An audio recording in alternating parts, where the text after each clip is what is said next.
Good morning. I'd like to welcome you all here this morning. Thank you for coming out in the rain.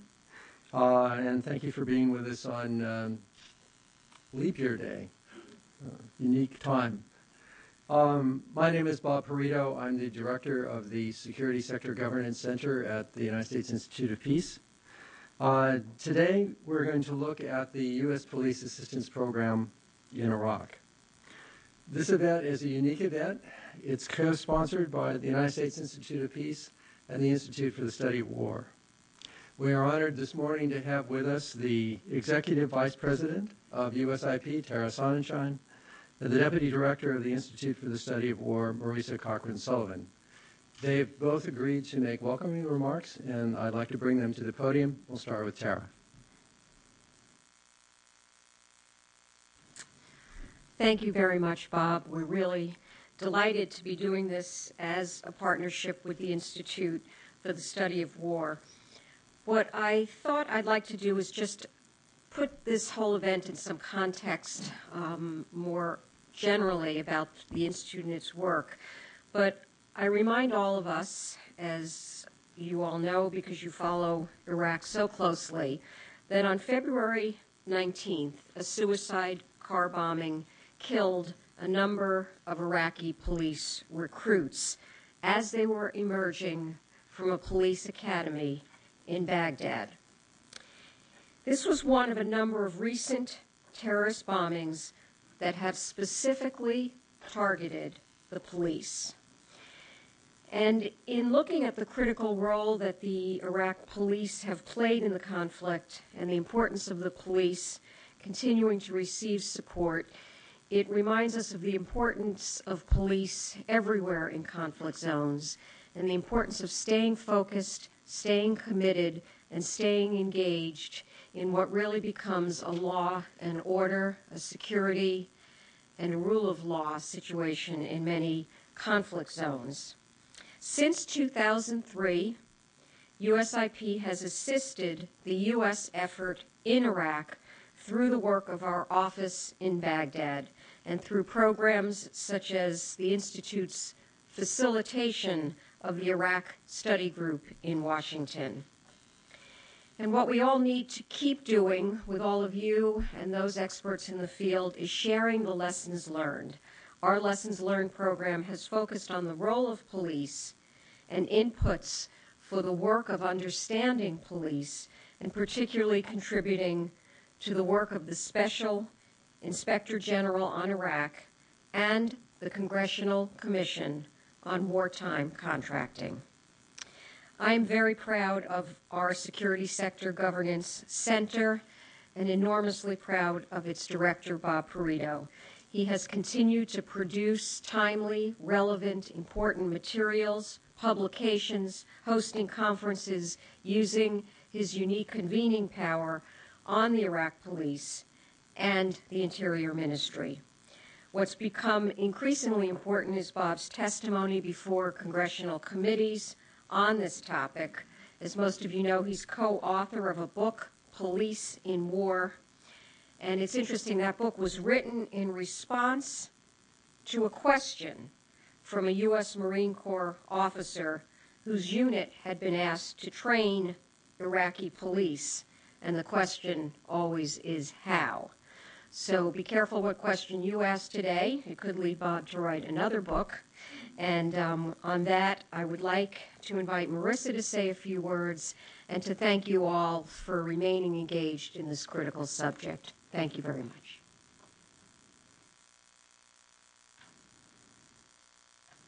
Well, thank you so much for coming today. It's great to see such a big crowd on Iraq, especially on a day like today where it's quite rainy.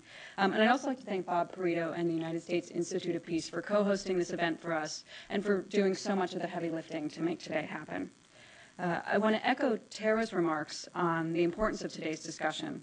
And while the focus today will be on Iraq, I think it's an issue that has relevance beyond Iraq, well beyond Iraq, to many of the places that are making headlines today.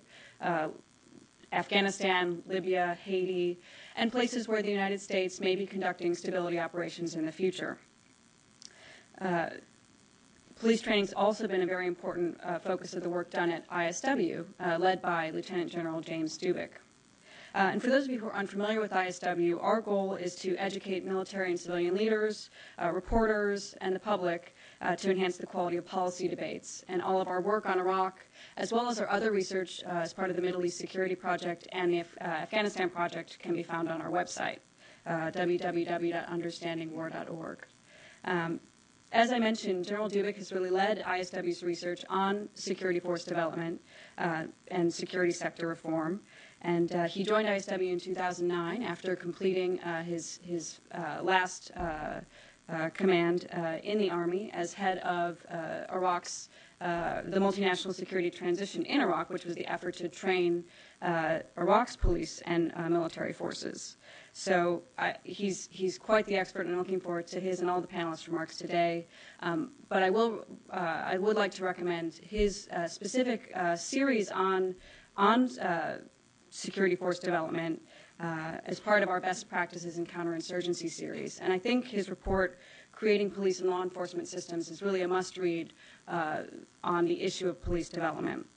It's valuable because it focuses not just on how to build police, but how to do so under very difficult circumstances while you're fighting a counterinsurgency. And it focuses not just on training police and getting them out onto the street, but building the overarching law enforcement system as well. So I can't recommend his work enough. And we have some copies here today, but it also can be found at our website. So with that, I'd like to thank you all again for coming today. Special thanks to USIP, and I look forward to the discussion.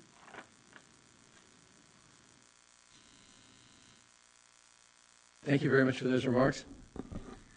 Today's program looks at the history of the U.S. Police Assistance Program in Iraq. As we enter the post-intervention phase of the Iraq experience, it's an appropriate time to review this important program to see if there are lessons to be learned that might be applied in Afghanistan and to future conflicts. The Iraq program, from its very start, was groundbreaking. The U.S. had carried out police assistance programs in Latin America and in the Balkans, but the Iraq program had several unique characteristics. Iraq was the first time that the United States and its allies attempted to build a police force in a large country with a large population. The previous program had been undertaken in Serbia, in Kosovo. Kosovo had a population of about 1.8 million. Iraq's population was 32 million, 16 times larger. Iraq was the first time that the United States tried to build a police force of more than 20,000 personnel. The Kosovo police force was about 6,000. The Haiti police force about 5,000. So Iraq was a venture of a very different magnitude. Today, the Iraq police number over 412,000.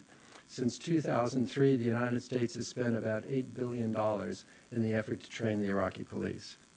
Iraq was the first time that the Department of Defense and the U.S. military took the lead in training foreign police. Previous to that, it was the Department of State and the Department of Justice that did this work. Iraq was the first time that the United States and its allies tried to train an indigenous police force under fire. In all previous events, they really were, in fact, post-conflict. But in Iraq, the conflict was going on. Iraq was the first time that the United States decided to take on a challenge of this magnitude. The second time was Afghanistan. And so as we approach the end game in Afghanistan, there are lessons that obviously can be learned from the Iraq experience. And as we'll hear, Iraq has influenced Afghanistan over time, and that will be the same experience in the future. This morning we've assembled a very distinguished panel, and I would like to introduce them in the order in which they'll speak. You have their bios. They were on the table outside, so I won't waste a lot of time on introductions. But I do want you to meet our panelists. Our first panelist this morning is Ginger Cruz. Ginger is the former Deputy Inspector General of the Office of the Special Inspector General for Iraq Reconstruction. SIGAR, as you all know, has done extensive work and made an extensive study of the Iraq experience. They published extensively on the police aspect of that. And Ginger has volunteered this morning to talk about the beginning of the police development program, the Coalition Provisional Authority period. Lieutenant General James Dubeck, as you've heard, was the former commander of the Multinational Security Transition Command, Iraq. He is the architect of the current Iraq security forces. General Dubeck is also a senior fellow at the Institute for the Study of War, a great friend of the Institute. He's spoken here many times before. We're very happy to have him back with us today. And finally, Dr. Austin Long, assistant professor at Columbia University School of International and Public Affairs, my alma mater. Don't let Professor Long's mild manner mislead you. He is a former advisor to the 1st Marine Expeditionary Force in Iraq and also to the Combined Force Special Operations Command in Afghanistan. He has been in both theaters and speaks with experience from those encounters. And so without further ado, I'd like to get started, and so I'll invite Ginger to come to the podium.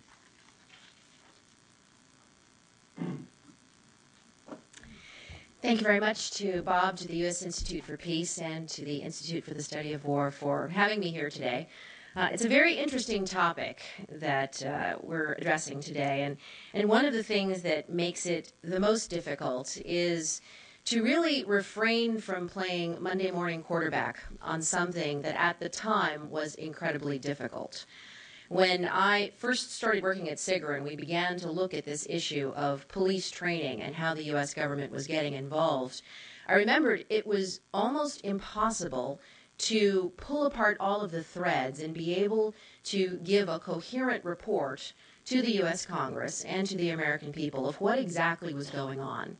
There were so many efforts, there were so many thought processes, there were plans that were created and tossed, and conflicting ideas about what to do, and overlaying that was the urgency of war and crisis and this sense of we need to do something and do it fast, and we're really smart and we've got all the experts. But then at that point, it just fractured into thousands of pieces. And one of the things that we did at SIGR from the very beginning was to really pull together an understanding, just the most basic understanding of what is it we're doing to try and build the capacity of the security forces in Iraq. And as we did that, over time, our understanding of what had happened during the CPA period got clearer and clearer. It was like a river that was all sort of roiled up, and then you have to wait a couple of years, and once it starts to settle, it starts to make sense. Okay, now it makes sense to me. These people were trying to do this. They're trying to do the right thing, but it didn't work because of all of these other pieces. So let me sort of lay out for you, I guess, from the back, kind of going forwards. If you would have started out in Iraq with a proposal to do police training, and you would have said to Ambassador Bremer at the time, you have $8 billion and 8 years to develop a program to train 250,000 police that will need to do some counterinsurgency, some gendarmerie, carabinieri type work, and do community policing. If you would have been able to say that in 2003, you would have had a completely different outcome. Guarantee it. I'd lay my entire paycheck on it. But you didn't have that. Instead, what you had was a completely unknown set of circumstances. You had an unknown program. You had an unknown organization, multiple organizations managing the process. You had an unknown budget. You had a Congress who, in the beginning, only gave $2 billion for the entire Iraq effort, and then, realizing that the oil revenues were not quite there to actually help this happen, had to rush in at the last moment and literally dump $20 billion on Iraq, of which a small portion was used for the Iraq security forces. When you look back and you just look at the statistics are the most shocking of all. The United States government did not put a lot of money in that first year into building the Iraq police forces. And when we worked with the Iraq government, that sort of interim, temporary shadow government that was sort of propped up by the United States government at the very beginning, the first budget in 2003 or 2004 was for $24 million. $24 million for the whole police. Today, their budget is $6 billion, roughly, to run the police in that country. I mean, what was everyone thinking when they put the $24 billion in there? It rose to $110 million the next year. Still crazy. Eventually it rose exponentially over time. When everything started, there were 4,000 police officers in Baghdad, in a city of about 6 million people. 4,000 people with guns. And at the time, when Saddam Hussein was there, right before the whole war started, there was about 60,000 police officers there. And it was not the police that kept law and order. It was all of these other security apparatus that kept law and order. So at the time that all of this chaotic event happened, and one of the things that I remember most clearly was the absolute conflict between what was the military's role and what was the policing role going to be. In a more traditional effort where you have the United Nations come in and you have peacekeeping forces, there is this real understanding that there is a need for policing and a need for military. In this case, the fundamental misstep was the idea that somehow the police were just going to be left and were going to continue to do whatever work it was that they do, and we were going to be able to bring in a military force and do what we needed to do militarily, and then step out and let the police that was there continue to do the work that they did. And that, I think, was one of the fundamental missteps of the entire endeavor. And it's ironic because, again, if you do the Monday morning quarterback and you trace back the insurgency, how it started, the problems, the fact that we needed to do a $60 billion reconstruction program because most of their infrastructure at all of their ministries was gutted from looting. They took the wire out of the walls. They took, in a drain when you have a sink, they didn't just take the kitchen sink. They then would dig into the walls and actually take the piping out of the walls and the copper tubing. It was unbelievable. And so a lot of that reconstruction that needed to happen, you can trace back to some very simple fundamental missteps, and one of the biggest ones was, what is the policing capacity going to be in a country that you're going in and you're reshaping and you're destabilizing? What is that policing capacity? That wasn't there. And I remember all of the stories that were told by the Iraqi ministers at the time who said it was shocking. They stood there at their ministry and they watched Iraqi citizens running in and looting, and there were U.S. military guys that were standing there. And they said, aren't you going to do anything about this? Aren't you going to arrest them? Aren't you going to, shoot somebody? And they said, that's not our role. We were not here to be police. And, throughout all of this, somebody will say, well, there was a lack of planning. That's the irony. There was planning. There were plans. There were clear plans. Bob Perito, several other people had looked at this and said, you need to have 5,000 police trainers on the ground. You need to have the resources to be able to do what you need to do to go in there. But none of that was in place. And as assumptions fell, without a plan B, without a plan C, or even if there was a plan, without the funding, without the personnel, the entire system started to, it turned into a spider web. You had something small, and then there were all of these unintended and unexpected outcomes that migrated out from the initial decision not to put sufficient resources into training and supporting and having a police presence in Iraq at the very, very beginning. So it really is interesting to sort of look back and to look at that and say, where did we go wrong? One of the things that I found the most shocking was the number of people that we put in there to do the training. Having gotten the plan that required over 5,000 people to do training, when the CPA stood up, essentially at all of the critical moments in time, there were about 6 advisors. 6 people.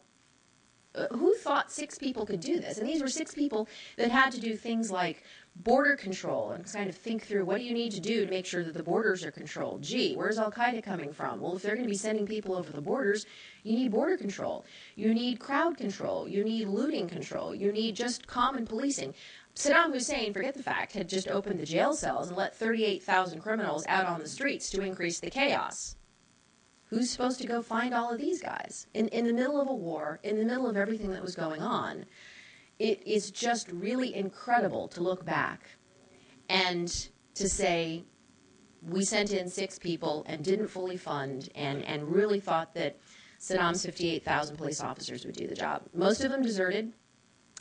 The CPA put out a threat and said, you're not going to continue to receive your paycheck if you don't come back. This happened in about July of 2003, I believe it was. And so about 38,000 people came back. In the initial days, they'd trained up about 40,000 people to do policing. But when we say trained, the one thing that I don't see in a lot of the stuff that you read, and one of the most unbelievable parts of this was, how many Arabic speakers were part of the CPA at this time when they were trying to figure out how to interface with the existing police elements and to do the training? Almost none. So you didn't have language capacity. You didn't really know what was there or assess it.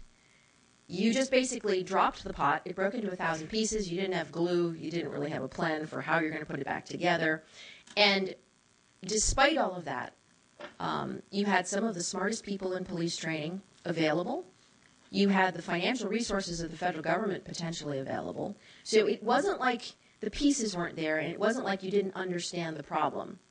It was really the execution. It was really the decision-making. It was really the commitment to say, we know this is going to happen, therefore we're going to commit to actually fix it. And that's where everything started to fall apart. One of the other things that was really kind of amazing is this whole civilian-military split, because at the time, I mean, I remember very vividly how there was a tension between who has the capability and the knowledge to build police capacity, and who has the resources. And that is just an eternal conundrum of these nation-building exercises. The military has the budget, can move around, has the people, has the financing. The civilians don't have any of that. They can't get around, they don't have the budget, they don't have the armored vehicle, they physically can't move, and they just don't have enough people, but they know what to do. They know how to build policing. Department of Justice has that capacity, INL has that capacity, they have the experience to do that. But in a war zone, they're not able to just sort of walk in, set up an office, establish the training centers. They're unable to do that. So you turn to the military, and so what does the military do? Does the best job it knows how, but it's not a good fit because they're training for their needs. So you end up with a very interesting conundrum that is not really fully clear until afterwards. I went to speak to the police in Mosul, and they were telling me that one of the problems was the military did a great job of training these guys, equipping them, giving them what they needed. But what they didn't spend time on when they trained the police was getting these new police recruits to understand the criminal justice laws of the government of Iraq, for example. So when they went out to arrest somebody, they wouldn't use due process, they wouldn't know the forms to fill out, they wouldn't have, all of those nitty-gritty things that are really kind of boring. The military doesn't really have time for them. But in a rule of law system, they're absolutely critical. And so one of the frustrations that happened afterwards was a lot of people that were criminals or who had done things that, if you get the police to actually find these guys and arrest them, the court system, here we are sitting saying rule of law, it's so important. The court system and the judges, if they were really going to legitimately do their job, couldn't convict these guys and stick them in jail because the simple rules had not been followed. They had not done the proper investigation. They had not filed the correct paperwork. And in frustration, a lot of these guys were let back out onto the streets, which, the military went, well, that's crazy. And they'd go right back out there, grab them by the collar because these guys were going to kill people and join militias and do all sorts of things. And so they'd put them right back in jail. And, as we've extricated ourselves from this, it's the simple things that really string you up. It's not buying them all guns. It's not buying them all body armor and then just sort of giving them the 2-week training or the 3-day training and sending them out on the streets. It's really the fundamental question of if you're going to build a nation and you need to put together the pieces, you need to be able to have the plan in place. So I'll answer questions if there are, but all I can say is we can learn a lot just simply from looking at what was done in those first months of the U.S. intervention. And it wasn't for lack of planning, and it wasn't because we didn't know what we needed to do. It was because the system was not in place, and we just plain didn't do what we needed to do. And if that happens again, then shame on us for letting that happen again. Thank you.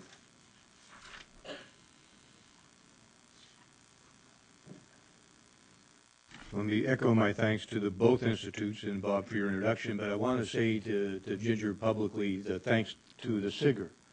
And if any of you represent other auditing agencies, whether money auditing or Department of Defense, Department of State, service IGs, thanks to you too. When you're in the middle of doing something like we had done during the surge and other times, you don't have time often to step back. And the external audits, whether they're audits for performance and overall organization or they're audits for money, are hugely important to those of us who lead it. We don't generally like it at the time, but it is a key component of keeping things on track. So thanks. I want to do a couple of disclaimers before I start. First, I understand that Iraq is not Afghanistan and Iraq is not Libya and Iraq is, so I got all that. But there are some principles and some approaches that, if properly adapted, can be transmitted from one place to the other. And doing that makes one of my key conclusion points is that you have to have some flexibility in the way you do these things. There's not one size fits all. It's not that we did this here and it worked, therefore we're going to take this and move it over here. There's got to be a little bit more nuance and thinking to it. Second, I'm not going to claim that what we did in Iraq during the surge was a model for all time. It was not. It was good enough to get us from where we were in the beginning of 2007 to closer to where we wanted to be at the end of 2008. It was good enough to do that. And that's the maximal claim I'm going to make. Last, I'll use the plural personal pronoun we throughout my remarks. And by we, I mean both the coalition side and the Iraqi side. This is not something, I am not going to talk about what we, the U.S. and coalition, imposed on the Iraqis. I'm going to talk about what we, the Iraqis and the coalition, did together. We also includes military from all the services, civilians from a good number of agencies, and contractors. So this is a large we, and rather than disaggregate it all the time, I'm just going to use we. So in the interest of time, let me just kind of get right at it. I'll talk about three categories. First, briefly, the state of play when I arrived in May of 2007. Second, a broad brushstroke of some of the major changes that we had made during the surge. And then last, a little bit of retrospect with five or six comments. So first, the state of play. The violence in Iraq was at its apex in the late spring and summer of 2007. It was extremely violent on the streets in indirect fire, direct fire, IEDs. It was not at all safe to do anything. And back here, I think I won't be stretching it by saying it was near despair. When I made my trips through Capitol Hill before I left, there were many more condolences than there were congratulations on me taking this job. Thanks, General. Really appreciate your willing to do this, but you know it's all screwed up and there's no hope. And probably you'll be back very soon. It's hard now in 2012 to remember the state, but all you have to do is Google the headlines in 2007, and you can get a pretty good sense from around the country of what we thought. The second bit of background is Minister Bolani, Jawad Bolani, who was a Minister of the Interior at the time when I arrived, had been in the job less than a year. And he was specifically chosen because he didn't have his own political base. The guy he replaced, Bayan Jabr, was to be kind, not the kind of guy you would want to run the Minister of Interior. And he prevented much of my predecessors, General Marty Dempsey's, much of my predecessors' actions that Marty would want. Jabr just prevented any kind of movement. So the conditions under which my predecessor operated and what I operated were way different. Bolani was, in retrospect, I think, a pretty enlightened leader. But in May, he was just getting his legs and figuring out what he could or couldn't do and how to manipulate the Minister of Interior. The third little bit of state of play is the Mistiki approach up to that time was probably all that could be done given the policy and the realities on the ground. Maybe a little bit more. I always like to be kind to my predecessors so that I get kindness in return for my successors. But in fact, it was wrong for the surge period. The surge, I would like to point out, was first an intellectual surge. It had nothing to do only with the 30,000 or whatever so troops we added and the money we added. In fact, in Mesquite, we got no more trainers during the surge than we had. We got really no more money than was already programmed by my predecessor. The main surge was the intellectual surge, the shift in policy and the shift in strategy. And that shift had to be reflected in Mesquite. The Mesquite that I inherited was not entirely, but predominantly one that was focused on training and equipping a set of numbers and then transitioning to Iraqi control. And to emphasize that, I'll say one of my key subordinates come up to me one day and say, "I've reached the number of police required, we're done." I mean, I was just flabbergasted. But that was reflective of the overall attitude. So the first thing we had to do, now I'm into the second part, is shift this mindset. And it took several months to do this, and a long set of discussions with the senior leaders, military and civilian in Mesquite. The first shift was from transition to security. We're in the security business, not the transition business. And we're going to generate new forces and replenish old forces, whether military or police, so that we can improve security. And as security improves, the transition will start to take care of itself. We had an indirect approach to security. The second was from a train and equip focus to an enterprise focus. We had this chart called 2 bangs for 1 buck. And the one bang, or the 1 buck was force generation of new units, police and military, but now today I'll talk about police. And replenishment of current units, that was the 1 buck. The 2 bangs, by doing that, we would get better security forces if we did it right, and we would use this to stimulate ministerial capacity. I'm going to talk a little bit more about this. This is very much a stimulus response kind of approach. And this stimulation was important. So it was not the case that we came with an answer to the Ministry of Interior, but we came with a set of problems with to the Minister of Interior. Look, what are you going to do, for example, about the fact that you can't generate enough police leaders fast enough? And then helped him structure an answer, his answer, not our answer, and then helped him execute his answer. That's using the problem as a stimulus to get a response in the minister. It's not just we could do it. Hey, we could have done it. Set up a school, set up a program, bring him in and do it. That gives no ministerial capacity. And this is the point of the job in its larger sense. So the second was transition from train and equip to run an enterprise, ministerial capacity as well as stuff that happens at province as well as stuff that happens at local level. Third, we moved the debate, internal debate from quality versus quantity, which to me is, I'm a philosopher by academic training, is much more akin to metaphysics than it is to practicalities. The practical case was, look, we needed sufficiently good and sufficiently large police forces. And sufficient was going to change over time. Quality is not a characteristic that's once and for all. Quality is an iterative characteristic. So if this year you're better than last year, it's good. You're improved quality. So if I would have waited to have absolutely top quality police training, we would have lost the war.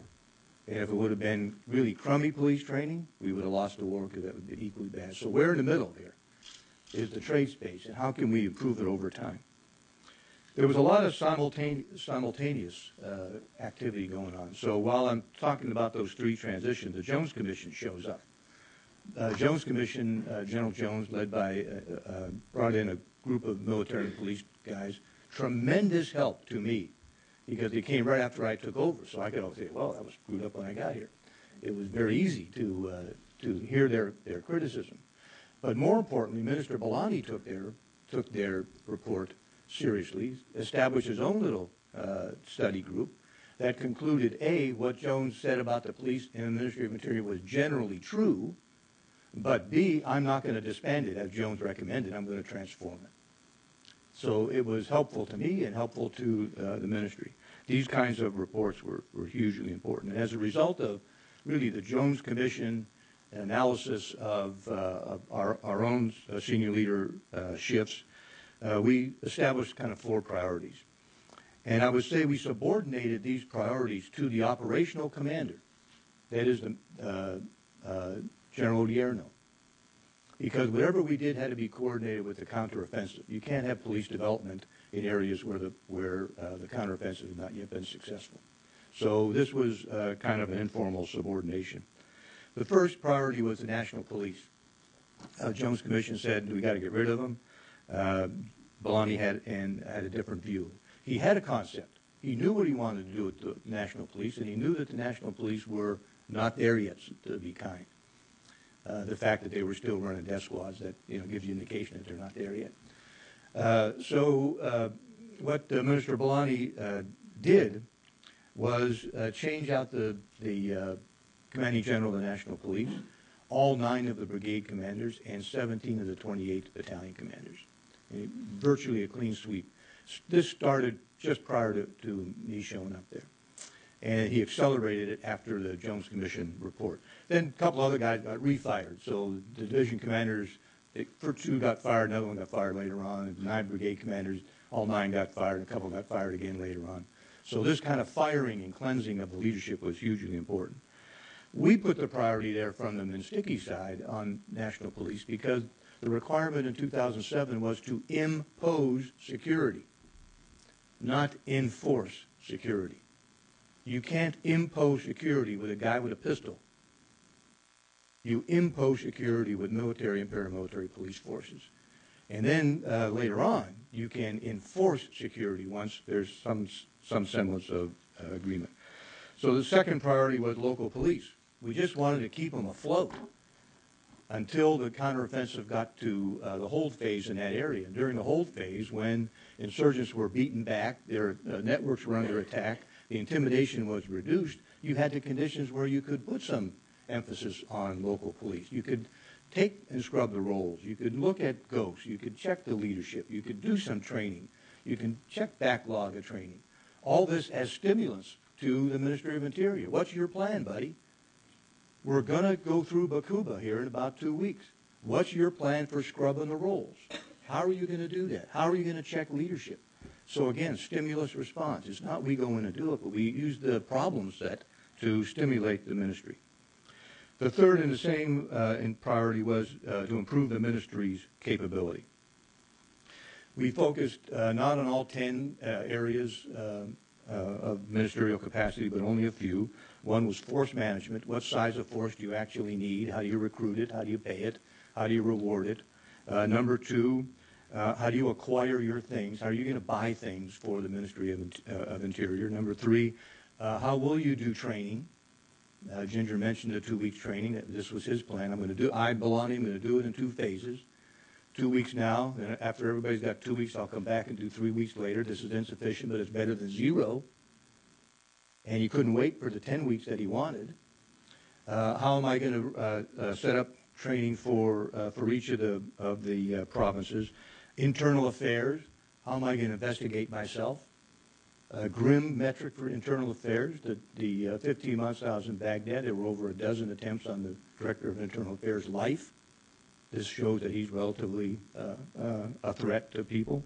Programming and budgeting. His budget went from 20% spent to 85% spent in 87 and almost 100% spent in 2007, almost 100% 2008. And development. Once you get people on board, how do you develop it? And more importantly, how do you develop leaders? You don't have a program right now with one Baghdad Police College to produce enough leaders that you need across the country. So what's your plan? And he had a great plan for it. I'll be happy to tell you a little bit about that. Then a managerial scheme. We set in place, the Deputy Minister of Interior set in place monthly and quarterly reviews, and the Minister of Interior was wandering around all over the place. You did not want to travel with this guy at night. He just drove all over the place to get a sense of how his police were doing. This was the period of Sons of Iraq. Really, I can't say a whole lot about that. Over 100,000 of these guys, hugely important to the security, but a huge problem to the Ministry of Interior and to the government. Different problems. The government was just afraid of them and didn't really want to go very quickly through the vetting process. The Minister of Interior wanted to go through quickly, wanted to be in charge, wanted to set up a CCC equivalent and give all these guys jobs, but couldn't get that through the government. But there's, another problem that I'd be happy to talk about. So a little bit in retrospect. I wish we would have had some embeds in our staff, more embeds from the Department of State. I tried to do this to get 7 officers, mid-grade or senior officers on our staff, let them rotate however the State Department wanted to rotate them, to build managerial capacity and understanding of what's necessary. Never took off, and I'm sorry about that, but we didn't do that. We didn't, as Ginger pointed out, we didn't integrate sufficiently judicial and penal systems into what we were doing. The Iraqi Security Force money prevented me from doing that. I could not use money, the Iraqi Security Force money, for justice activities. And so we had 2 different rates of development. The police going at this rate and the rule of law going at that rate. That's not a good thing. Now, there's always going to be some natural difference in rates of development between how you grow police and how you grow a judicial system, but ours was way out of whack. We did start in 2008 with a pretty aggressive rule of law program, but it was well later than the rest of the policing. Third, we built security ministries much better, much faster, much stronger than other ministries. So we got out of balance, security ministries and other ministries to run the country. Again, it's completely understandable, but unfortunate, and it leads to problems that we still have now. And then a couple of things that I'm firmly convinced of. First, the stimulus response business is exactly right. You can't solve the problems that you're faced. You must use the problems to stimulate solutions in the indigenous ministry. Second, the American decentralized approach, community-based police approach, it is not appropriate for most countries around the world, at least not initially. Once they're stable, once you can enforce the law, then it's completely appropriate. But as long as heads are being lopped and IEDs are being blown up and police stations are being attacked with RPGs nightly, handing a guy an arrest warrant and a pistola is not going to be as helpful as handing a guy something that will save his life. And until you reduce the intimidation, no policeman is going to enforce the law as long as he knows his family's life's at stake. So our approach really has to be, I think, rethought in more of a progressive way. What's needed right now, and given the conditions, and what are we aiming to, and how do we move from here to there? That leads me to my third item. I think that this kind of approach should be a joint interagency task force with shifting leads. The fact that we didn't have enough State Department or Justice guys in Mesquite was a huge disadvantage. The fact that the military led it during the surge period, I think, was right, but we should have shifted it in a more reasonable way, and we should have shifted it by shifting the lead of people who were already there, and we don't seem to be able to do that. Fourth, that there is a difference between imposing security and enforcing security, and police do a good job enforcing something that's already there. Military and paramilitary police do a good job imposing something that's not there. Last, everything is reversible. That if you don't take the proper steps to continue to reinforce this, it's reversible. This is a transformative activity, not merely a training and equip activity. And transforming cultures takes time and takes people to work together. And the fact that we're seeing some walking away now, I think, is indication of that perspective. So thank you very much. Appreciate it.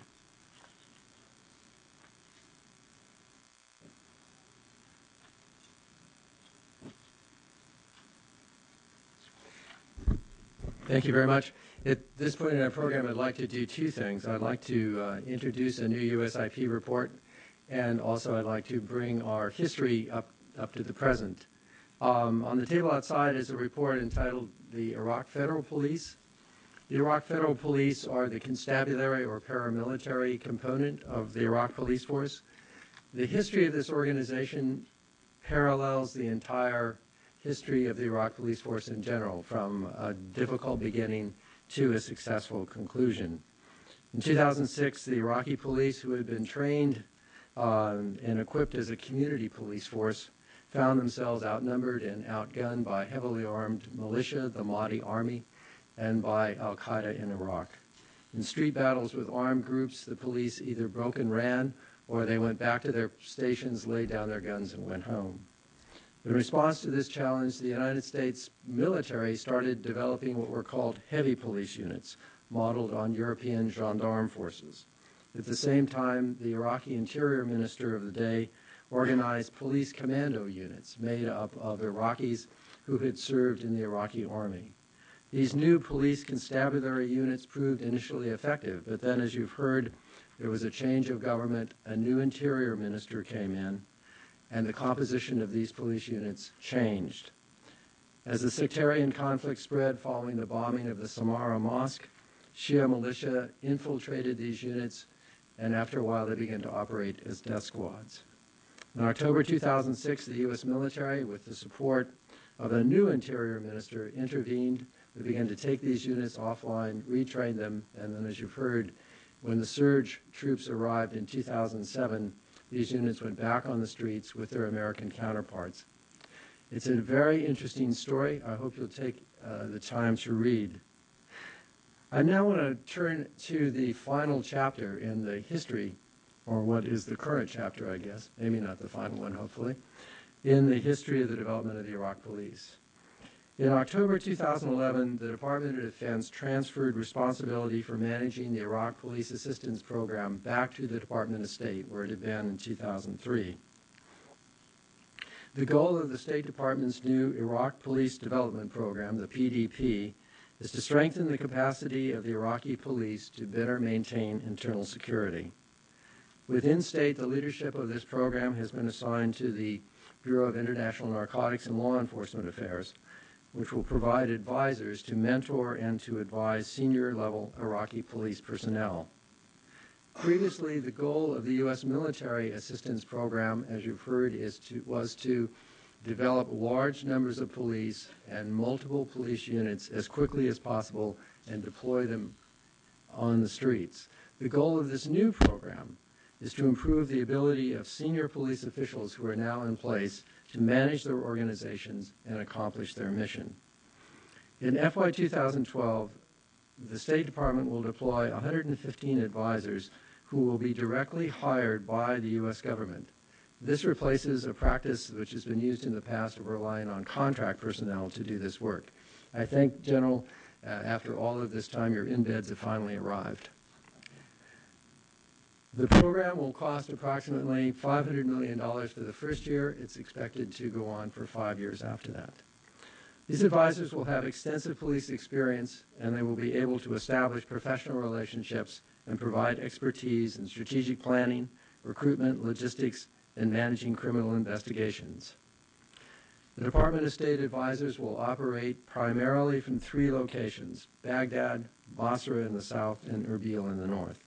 The advisors will travel out from these locations to work with the Iraq police at police headquarters and training centers in neighboring provinces. Now, the PDP has been somewhat controversial. Critics have noted that only 12% of the funding actually goes to fund the police advisors. The rest of it goes for force protection and life support. They've also noted that there have been shortfalls in the design and the setting of objectives for the program. This program is underway, but in these troubled budget times in Washington, I think the future is somewhat uncertain.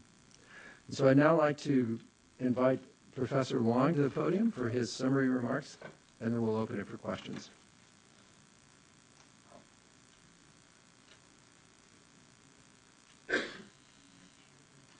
So I have to both recap and offer some original thoughts, hopefully. I have 5 points that I think tie into the sort of broader themes that have come out of the other panelists, which I'll address, and then hopefully I'll spend a little bit of time at the end talking about the bit of the police I work the most with, which is police intelligence. It doesn't get talked about very much, but I think it's crucially important, particularly for the kind of counterterrorism and counterinsurgency campaigns that U.S. police support are going to be involved in. So the first point, and this ties into most of the other 5 points I'm going to make, is that, to paraphrase Clausewitz, policing is politics by other means. And I think the more we can sort of get our heads wrapped around that, the better. And I'll offer a couple of anecdotes on this, one from Anbar and one from Kirkuk. So Anbar province, through 2006, was the most violent place in Iraq. And part of what made it so violent was it was nearly impossible to get people to join the police. Anbaris were just not interested in joining the police for some of the reasons General Dubik suggested. They thought they would get killed. There was not a lot of community support for police activity, et cetera. What began to change really in 2005, but certainly in 2006, was Anbaris began to join the police. And that was in part due to some efforts on the part of the Marine Corps and other government agencies to encourage them to do so. But it was mostly because the politics of Anbar had changed.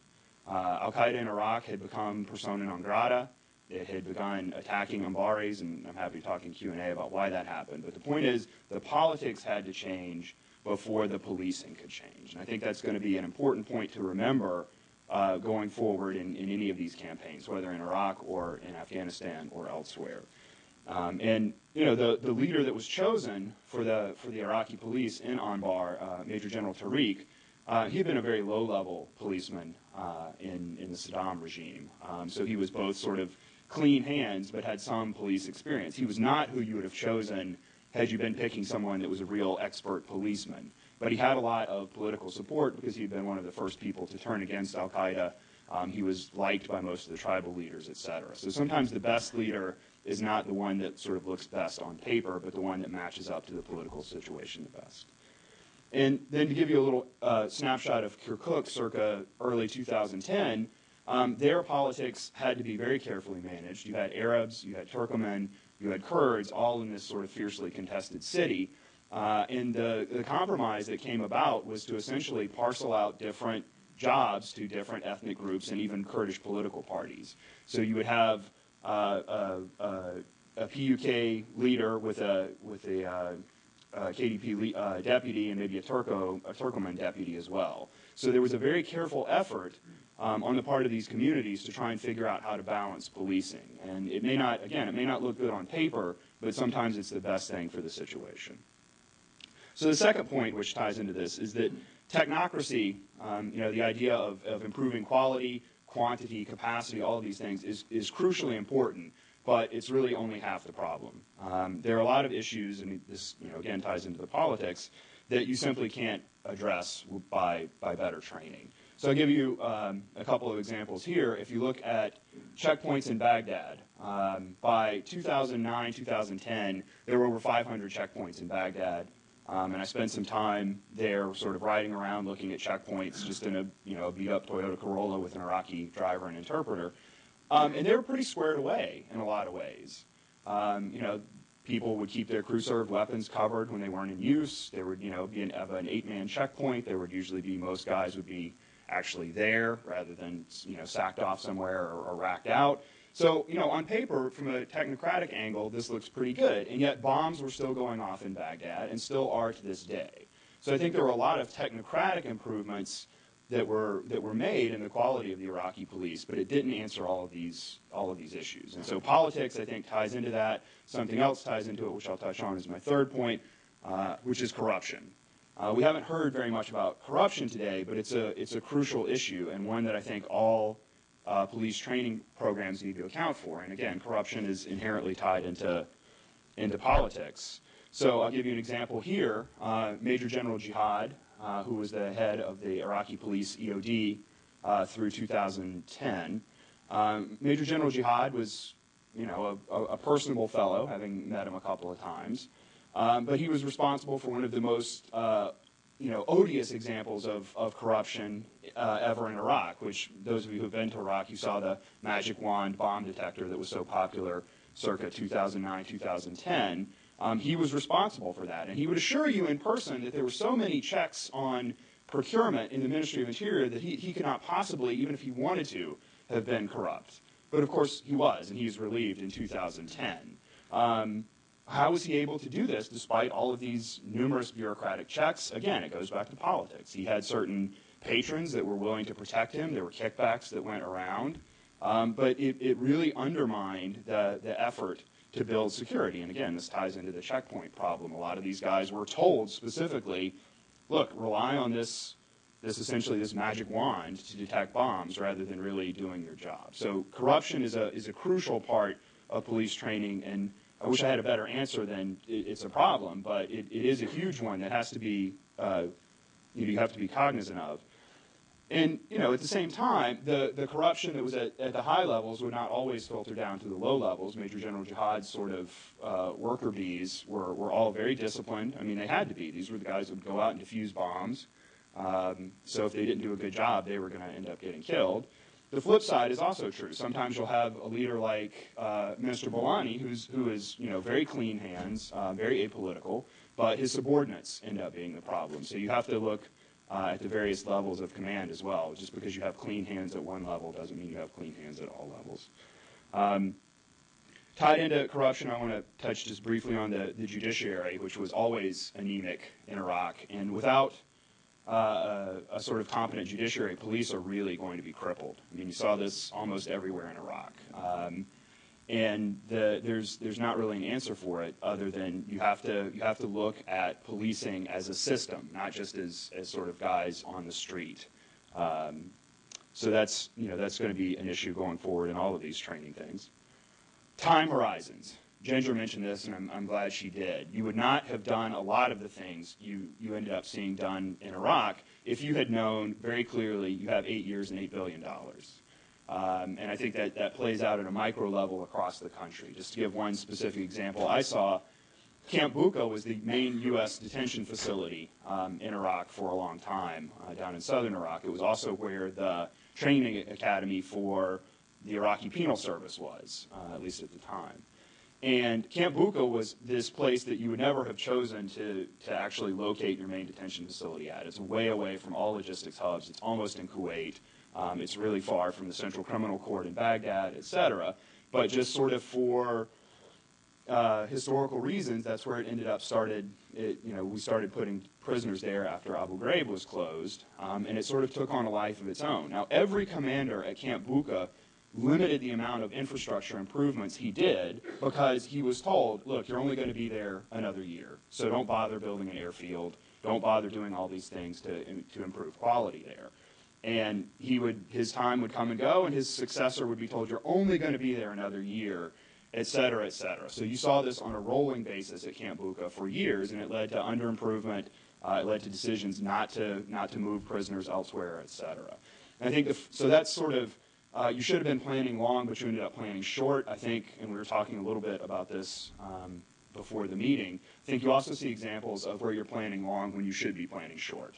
And I think perhaps, to touch on what Bob talked about, some of the current examples of police training in Iraq, maybe we're planning long when, in fact, it might be shorter than we anticipate. So I think, getting the time horizons right will do a lot to improve the quality of police training. But again, this is all tied into politics, and I mostly talked about the politics on the Iraqi side, but bear in mind there are also other politics. I mean, I don't have to tell this audience that go on right down the road from here. So that's going to be something the U.S. side has to manage better is figuring out time horizons. And, just to touch on Afghanistan for a minute, there's some who think putting a definitive sort of exit date is problematic, and it has a lot of downsides, but at least in theory, it allows you to plan against an actual benchmark. Now, unfortunately, that benchmark is subject to moving due to politics as anything. Unfortunately, you can't actually commit to a hard deadline in this country because the politics can change, right? The current administration may have its ideas about what an appropriate timeline is, but it's subject to change, circa next January, depending on how the election goes. So that's just going to be an issue going forward. The more that can be done to manage it, the better, but it's a difficult one to manage. I'll talk a little bit about success, and then I'll wrap up with the intelligence police. Bob touched on some of the successes with elite units. You saw this in numerous places where Iraqi SWAT or other sort of heavy police units would work with U.S. Special Operations Forces, or in some cases U.S. conventional forces. These units tended to be very successful, at least when politics allowed them to be. The downside to that, though, is that there's only so much eliteness that's needed, right? You can have an Iraqi SWAT team for every city, and it will be very useful, to use the general's words, in enforcing peace. But at some point, you're going to need more sort of shirtas in the blue polyester shirts, being the thin blue line. And those guys are relatively easy to generate, but they're not very easy to support. And this was another sort of shortcoming of a lot of the U.S. program in Iraq, not just on the police side, but military as well. We spent a lot of time trying to generate the thin blue line or the thin green line, the actual Shurta or Jundi out there who was going to fight, just because we were doing this under fire. The problem you run into is these guys have shortfalls in logistics, they have shortfalls in intelligence, they have shortfalls in all these sort of critical components that allow them to sustain themselves. And that was okay, certainly during General Dubick's tenure and after, because we were there to do it for them, and we were going to build this front line and then build out those capacities. Unfortunately, those capacities are still underdeveloped, and I'll talk about one now in terms of intelligence, but logistics is still underdeveloped. We spent a lot of effort building forensics labs for the Iraqi police, for example, that they have no real ability to support in terms of crucial materials. But I'll turn now to intelligence and then wrap up. So, as I said, police intelligence is a critical part of any policing in a counterterrorism and a counterinsurgency environment, which are the likely environments the U.S. is going to be supporting police in going forward. You can think Yemen, you can think Pakistan, you can think Afghanistan, wherever you want to point to.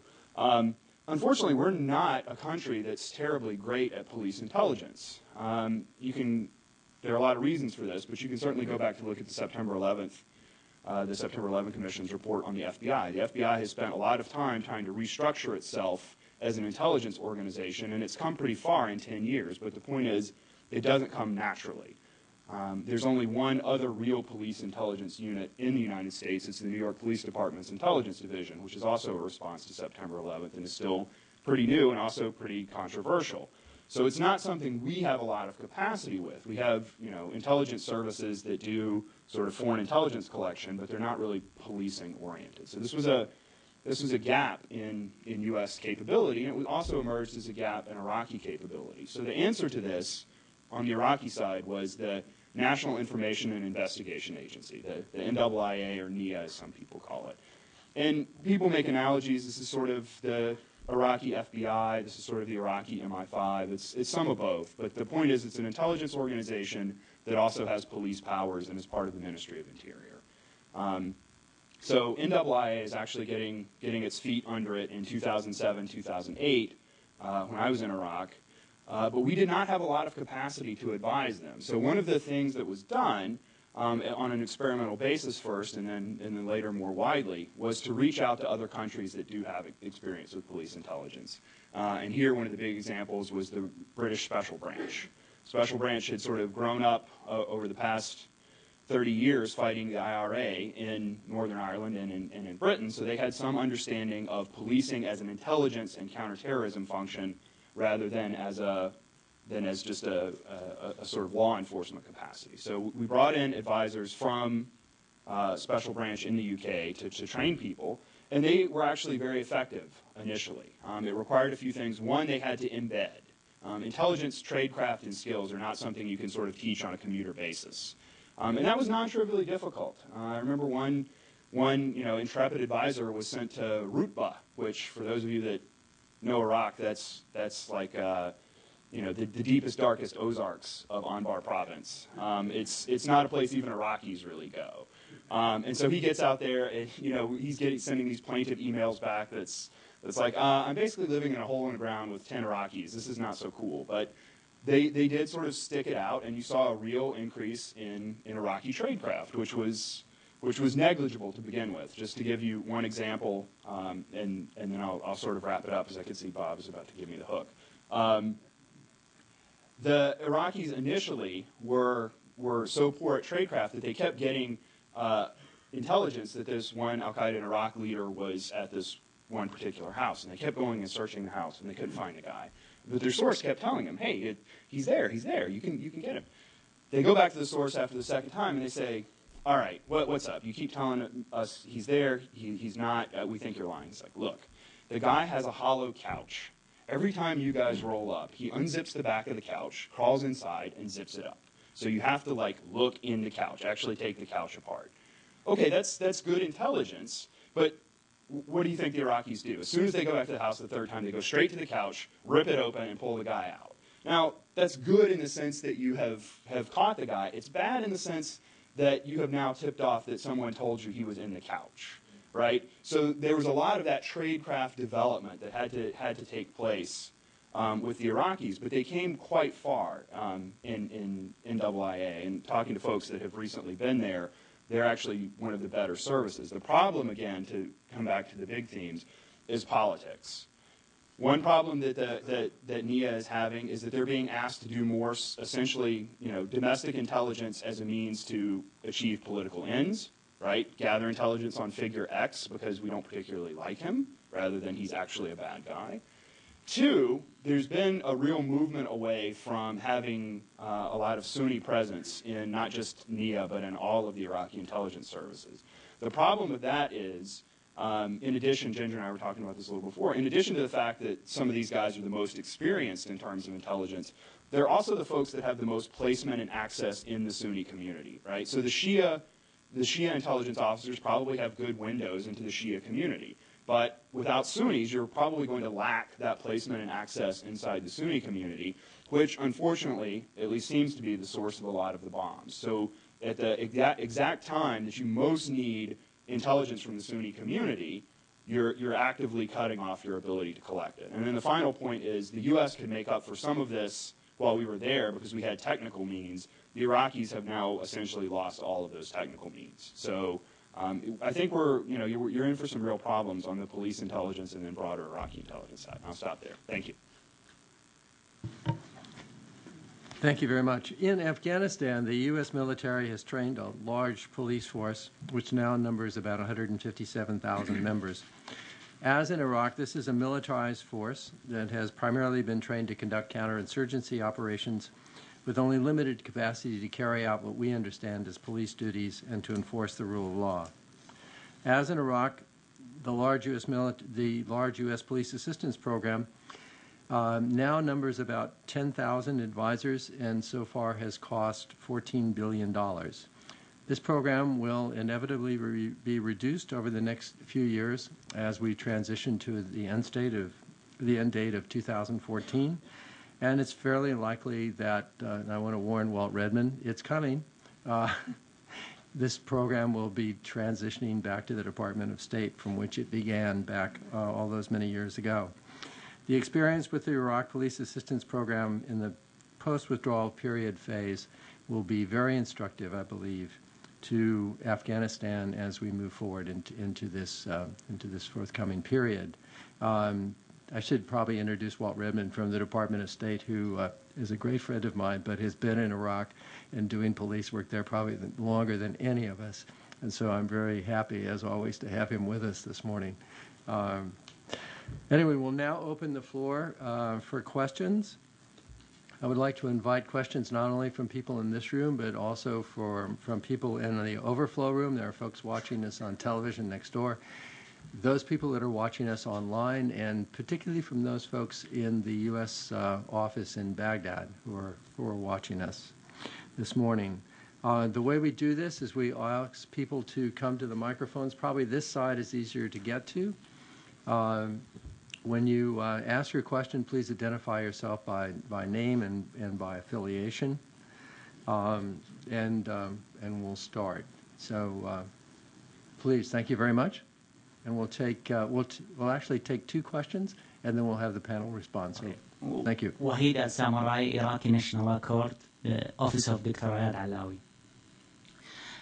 My question is, the first, we thank the efforts for United States and spend a lot of money about developing the Iraqi police. And Professor Austin mentioned about kind of the corruption in the high level. I want to add something. There is not just a corruption. There is some of the police, they are involved with the terrorists also, and that is very clear to us what's happened a few days ago. 22 car bombs and EID and hundreds of people killed and injured. And the Prime Minister now, he's trying to close the police academy in Mosul and in Basra. With this situation, what can we do to save the Iraqi police from these bad issues, corruption, terrorists, and all these, how can we save this Iraqi police from these issues? Thank you. Thank you very much. We'll take the second question, please. Hi, good morning. Thank you all to the panelists for coming. I really appreciated your presentations this morning. This question is specifically directed to General Dubink. I'm curious, General, you mentioned that Minister Jawad Billani, when he was nominated and selected, he was selected because, as you said, he didn't have a political base. And I was wondering if you could go into more detail about that in whatever way you deem fit. I mean, how it was a challenge for him because he didn't have a political base to implement some of his initiatives as the Minister of Interior, perhaps why he didn't have a political base or the lack of that, or the process of his selection, however you would want to take that. Thanks. Please, go ahead. I'll take a crack at the first question, which, I mean, I wish I had a better answer for you, right? I mean, you're sort of asking the $64,000 question, and I don't have a great answer. The answer I do have is that the police will inevitably reflect the politics, and until the politics of Iraq are fixed in a sort of genuine way, rather than, my impression now is you see a lot of centralization by the current prime minister, right? More and more is sort of coming into his hip pockets. I think that's problematic. Again, it will make it very difficult to fix the politics if that continues. I sort of understand why he's doing it, but I think it's going to make solving the challenges of the police, and you're absolutely right. There's clearly some level of infiltration of the police by militant groups. But the reason they're able to survive is because they have someone that's protecting them, right? Either for political reasons, for money, or probably for both. So until there's a genuine accord, right, at the national level, I don't think these issues can be fully resolved. I think the best you can do in the short term is sort of to work at the margins to strengthen inspectors general and things like that to try and do better job of investigation. Some of the things General Dubik alluded to, but I think those are treating the symptoms rather than sort of the underlying disease, unfortunately. Thank you. And I'll ask the General to respond to the second question, and then I'll ask Ginger to respond to a question from Baghdad. Okay, on the second question, I wasn't there when Minister Billani was selected, so I can't answer really that, and maybe Austin has some reflection on that. But he had no political base, and he had no really experience running a ministry. So he finds himself in this politically charged situation. He doesn't really know his limits left and right. How far can I go? How far can I push? He's limited in pushing reforms because he knows if he pushes too hard, he'll lose his own job. So there's part of this bureaucratic politics involved in this, and part of his own ministry doesn't have a set of systems. He inherited from Bayan Jabr, which was not a good inheritance as a ministry. So his task before him is huge. Where do I start? How do I parse this out? What are my priorities?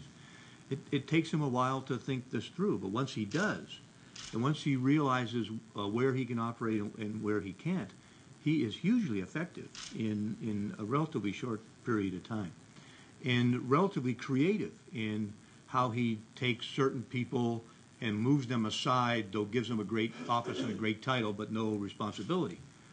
Because in these kinds of situations, you can't fire some people that you'd like to fire.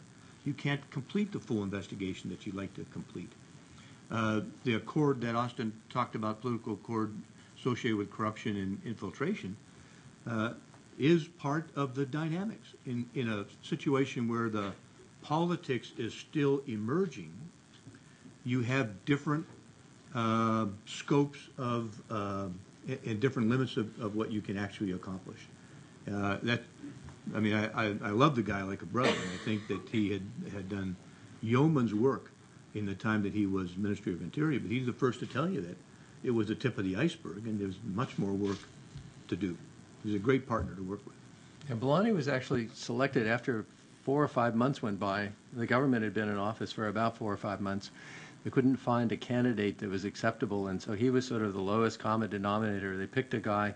who had been a military officer before, had no political base and no experience. He was an engineer, so he was very well organized. But then, in order to make his life really difficult, they put in as deputies representatives from all the major political factions in the country. So we had 4 or 5 deputies who were there to make sure that nobody got offside and that he was totally ineffective. And so his ability to really manage that situation was really quite And the remarkable. former Minister of Interior became the Minister of Finance. And controlled through his whom all budget. the money came. So. Controlled his budget. Okay, Ginger. A question came from the Baghdad office, and it said, with all the violations and abuse in the news, why and how should Iraqis trust the police? And I think one of, sort of tying that question in and sort of following up on the other answers, I think it's really important to remember that we're talking about Iraq. We're not talking about the United States. We're not talking about an esoteric, bureaucratic exercise here. We're talking about a country that had an incredibly centralized, very distorted way of doing things for decades. And you cannot just tell somebody who's grown up doing something their whole life that everything that they understand about how to do anything is completely wrong and everybody needs to do the exact opposite. You take an incredibly centralized government and you walk in, and in one day you say you need to have a completely open democracy. The first thing that's going to happen, and this is going to last for decades, is you're going to get dysfunction. And so the one thing that I always caution people, there's all this talk about, well, you know, Maliki's over-centralizing and all these ministries are too strong and they're trying to centralize power and run this place too centralized. It must be decentralized. Well, the first thing is they know how to run a centralized government. If you force them to decentralize, it becomes automatically dysfunctional. So then you have to balance, do you want it to work or do you want to do it your way? And if you try to do it your way and it doesn't work, you're in the same situation.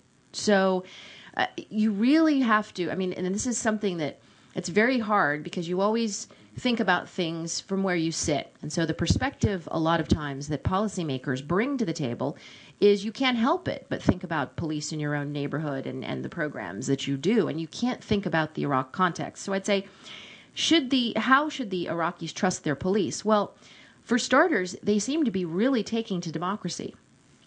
Civil society organizations are blossoming all over the country. People remember in the 1970s and 80s when the country was very functional. So there is a living memory of how to make the country function, number one. Number two, they've now got a system where they can throw everybody out if they don't like them. There was an 82% turnover in their last parliamentary election.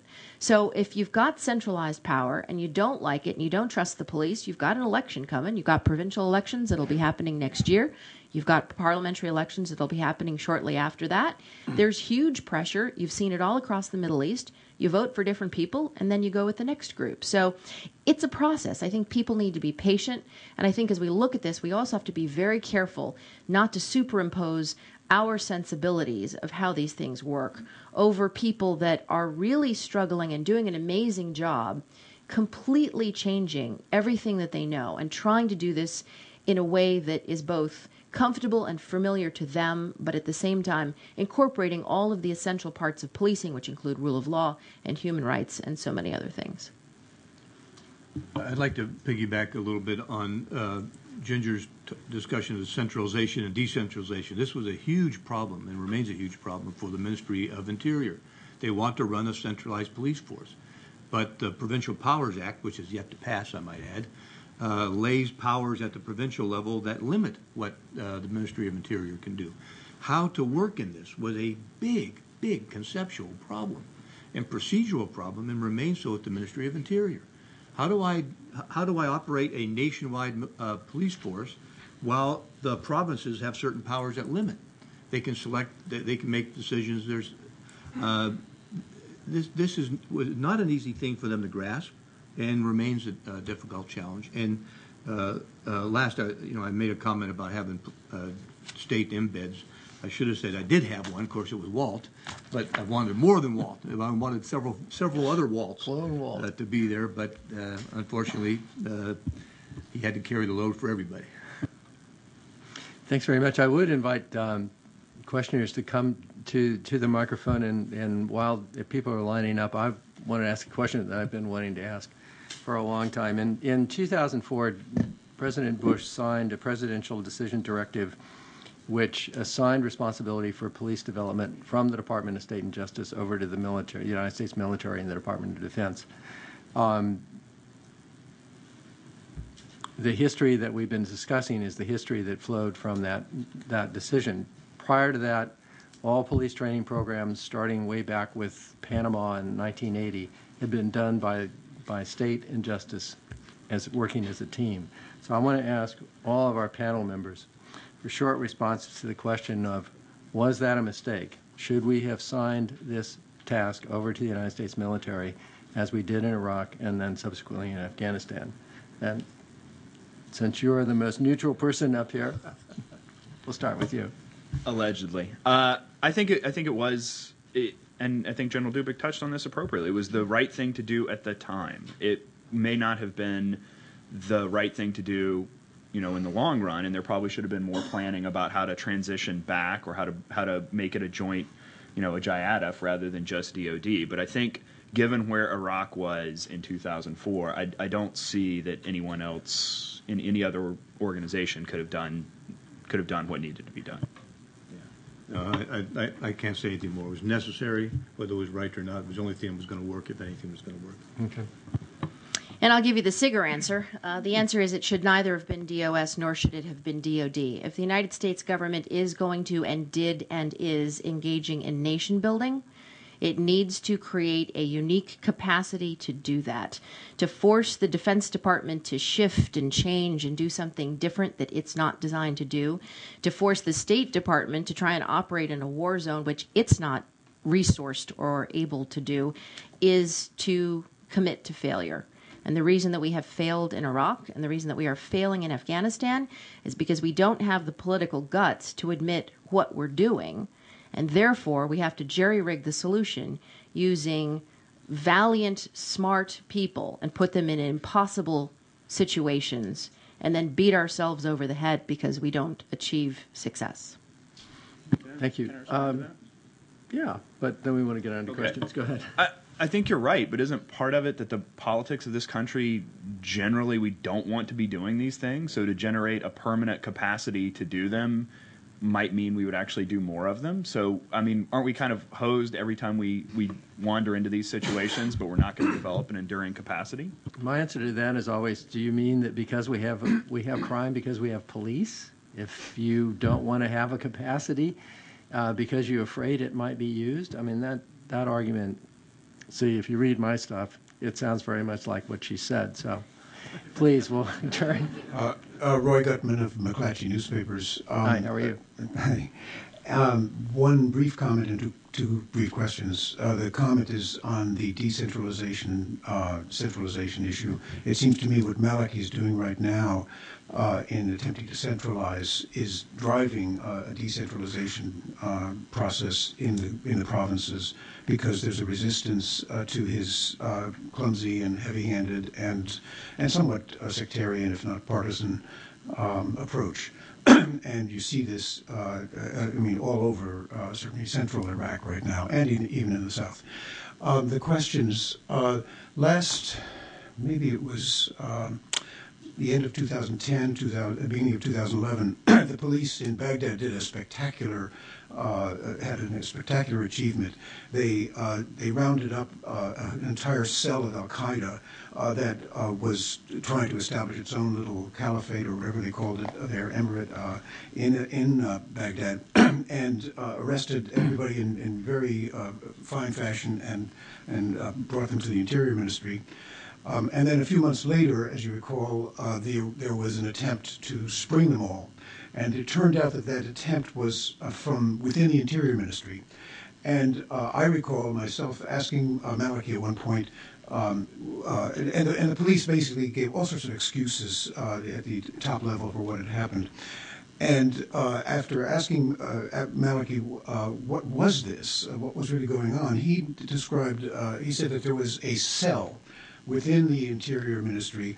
In fact, he said there was almost like a militia inside the ministry. He said it was the result of politicians nominating members of the force and basically getting them accepted. And it was the equivalent of a militia. And I never heard the end of it, whether in fact that really was true, and then what they were going to do about it. At one point, Ali Debak told me, the spokesman, that as soon as Maliki had an interior minister, a full-fledged independent interior minister, he was going to really clean house in the interior ministry. Is there a question in there someplace? And the question is, was there a militia? Is there a militia? Has he cleaned house? And the second brief question is about the Hashmi case, the handling of it. Was Hashmi running a militia? Are other people prominent in politics running militias inside of the Interior Ministry? Thanks. We'll take the second question. Sure, I'll try to be shorter. I want to talk about the cultural aspects of police training, which just strikes me that we really don't have to deal with when we train militaries. You know, militaries are kind of militaries, and because they fight each other, you know, periodically, best practices spread internationally. But police forces are very culturally distinct, driven not only by culture, but by the rule of law that they operate under, the criminal code. We've had a lot of issues with this. Ginger brought up Mosul. We've seen that elsewhere in Iraq and now in Afghanistan, where well-meaning police trainers that we bring from Louisiana or Arizona are very, very good at teaching these guys what the American penal code, you know, what the American rules of evidence are, which gets them absolutely nowhere when they walk into their court systems. Just, you know, to illustrate the larger point, I tell people that, you know, most of the countries we get these trainers from are countries where mothers tell their children, if you get lost, go find a policeman. In most of the countries we do this training, and I doubt that's something mothers tell their children. How do we cross this cultural barrier, training a police force that looks nothing like we've experienced, that operates under a different code of law, that occupies us similar but slightly distinct space in their cultural space? How do we deal with that? How do we prepare trainers for that? How do we adapt an organization to this? And then how do we make it different in every distinct country? Thanks very much. I want to invite Ginger to repeat a story that she was telling us earlier about a training program that she witnessed. You can sort of clean up the details, but I think it was just very insightful as to something, how widely astray some of these efforts can go. To protect the innocent, I won't use names, but there's a training program that I went to in which American trainers who were police officers from, you know, someplace like a nice town in Texas or Arlington, Virginia, were talking to some hardened Iraqi police generals. These are men who are in their mid-60s, just grizzled. They had scraped body parts off of the front door of their police stations now for 8 years and had so many of their people die. Remember, we're talking about a country where over 9,000 police have been killed. And so the American trainer had a PowerPoint up, and he's saying, well, you know, we're doing training on suicide bombings. So we want to first identify who the suicide bomber is. So you need to look for behavior changes, behavior pattern changes. For example, if somebody starts to withdraw a lot of money from their bank accounts, or if they take up drinking, and you know, it's something that you can start to see in the community, then you want your community to call in to the police so that you know these changes in behavior. And of course, anybody who knows anything about Iraq at this point is just sort of holding their head. And they said, okay, and then they go for this long, convoluted thing about how do you identify the suicide bomber. They showed a couple of video clips from YouTube on something that happened in Sri Lanka or something. And, you know, they finally get to the end, and these Iraqi policemen are sitting there going, you know, these are Americans. These are the good, they're supposed to really know something. What can I learn from this? So at the very end, he goes, okay, you finally identified the guy. What do you do about it? How do you isolate the suicide bomber? And you're the policeman on the beat. What do you do to protect your people? They all leaned in. And the guy says, I can't tell you that because I'm not from Iraq. So you're all going to have to sit here and work through this and figure out what it is you need to do to stop suicide bombing. And it was one of those moments where I then went up to some of the police that were there and I said, in Arabic, trying to use my broken Arabic, what did you think of that? And they said, when you graduate from college and somebody comes up to you with second-year high school material, they're trying to help us out, but and they were being diplomatic, they were being nice, they appreciate what the United States is doing for them. But for goodness sake, that session, just the food and the lodging and the overhead cover and the armored vehicles and the, 28 security guys that it took to get this trainer there cost the American taxpayers probably $1 million. And that's what the Iraqis get. And so sometimes you mean well, but is that enough? Thank you. Let's take the first question. Well, I mean, I don't know the precise answer to say yes, no, but it wouldn't surprise me at all if there are inside the ministries, not just Interior and Defense, but other ministries, to have people whose political allegiance are to other than the government. It wouldn't surprise me in the least. And that's going to continue until the politics of Iraq settles out. The issue is what does any ministry do once they find it? Is there an investigation? Is there a firing or imprisonment or a trial or whatever the right answer is? That's, to me, much more important than the fact that there is. There's corruption many places here in the United States. The issue is, once you find it, what do you do with it? If you turn the other way, that's the mistake for a Ministry of Interior or Defense. The cultural part, look, this is just hard. I mean, I hate to be that short with the answer, but the way we're approaching it is making it harder. There's a line from Sands of Iwo Jima that I really like, where John Wayne, as Sergeant, whatever he is, Marine, says to one of his recruits, life is hard, and it's harder when you're stupid. When the way we approach this stuff is just unhelpful to the end we all want to achieve, we being both the Iraqis and the U.S. That's, again, about the shortest shrift as I can make with that answer. Do you want to take one more shot and then we'll... Sure. On the militias question, I doubt particularly Tariq al-Hashimi is directly involved in militia activity. It's not to say it's impossible. It seems unlikely, though. Would there be other lower-level death squad and militia activity? I mean, there certainly was, well documented in the public record, before a few years ago. One can anticipate, as the general said, I mean, Jawad Balani did a great job, but he really cracked the tip of the iceberg. So I would be shocked, frankly, if there was no death squad or militia activity at all in the Iraqi police now. It would be miraculous. I do doubt, though, that a senior politician like Tariq al-Hashimi is directly involved. Now, is somebody that's affiliated with his political party, maybe somewhere several ranks down, involved? Potentially. On the culture, I mean, you're right, but look, there are differences in military culture, and the U.S. ginned up something called U.S. Army Special Forces to deal with this, right? So I think you can sort of have the same type of training and the same type of selection to generate police trainers. If you're going to have a permanent organization that does that, I think there's a lot they could learn from SF and other special operations forces on that front. If there's not going to be a permanent organization, I think you should really look to draw on folks from that background that have been selected and trained for this. Now, the problem is they're from a military background, so the ideal would be to find ex-special operators that have become policemen. You could probably find 3 or 4 of those guys, but I don't know that that's a real answer because the volume won't be there. And they're probably going to be police chiefs. Why would they want to, they got out of uniform and want to, have a nice job where they can see their family. So it'll be tough to convince them to go to whatever country you want to. Thanks. Let's take 2 more questions. Okay. Actually, I have one question for each speaker, quick ones. Can you identify yourself by name and affiliation? Mohammed Demir, I teach at American University. To Ms. Cruz, the Interior Ministry in Kurdistan refused to surrender al-Hashimi to the federal government. Did that violate the federal system in Iraq as it was envisioned in the Constitution?